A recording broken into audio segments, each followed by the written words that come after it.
నేను ఏమాత్రం మొహమాటం లేకుండా, ఏ పార్టీకి సంబంధం లేకుండా తెలంగాణ బిడ్డగా, తెలంగాణ ఆడబిడ్డలకు ఉండేటటువంటి పౌరుషాన్ని ప్రదర్శిస్తూ నాకు వచ్చినటువంటి ప్రతి ఒక్క అంశాన్ని కూడా ప్రజలతో షేర్ చేసుకుంటున్నాను. నేను దాంతో ఏమవుతుంది, చాలా మంది యొక్క అక్రమాల పుట్టలు కదులుతున్నాయి, వాళ్ళ పాపాల పునాదులు కదులుతున్నాయి.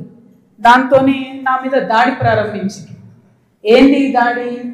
నేను కాంగ్రెస్ పార్టీతోని అంటకాగి ఉన్నాను, కాంగ్రెస్ పార్టీతోని అండర్స్టాండింగ్తో నేను పనిచేస్తున్నాను, ఎందుకంటే నాకేదో ఫైనాన్షియల్ బెనిఫిట్ కోసం నేను పనిచేస్తున్నా అని చెప్తున్నారు. దీనికి ఎక్కడ మొదలుపెట్టిండ్రు?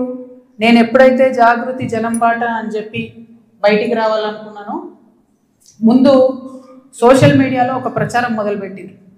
నా భర్త గౌరవనీయులు అనిల్ కుమార్ గారి ఫోటోను చూపిస్తూ దాంట్లో ఏవి రెడ్డి గారు అనేటటువంటి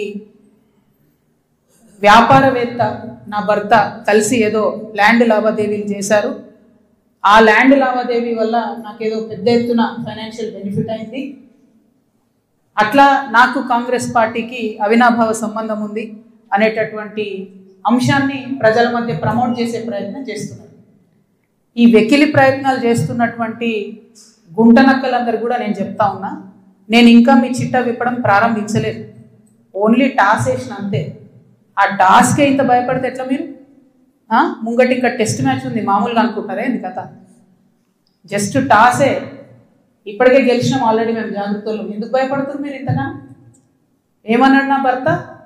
మీరు అధికారంలో ఉన్న 10 ఏళ్లలో ఎన్నడన్నా వచ్చి మిమ్మల్ని ఒక పని అడిగినామా మేము? ఎక్కడన్నా ఎప్పుడన్నా ఒక ఫేవర్ అడిగినామా మిమ్మల్ని?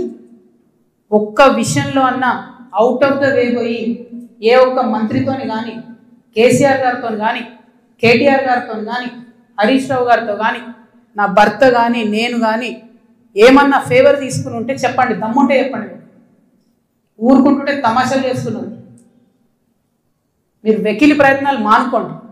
నేను మీ మీద చేసినటువంటి ఆరోపణలకు మీకు దమ్ముంటే, సిగ్గుంటే, ప్రజాస్వామ్యంలో ప్రజల మధ్యలో ఉండాలనుకుంటే జవాబు చెప్పండి.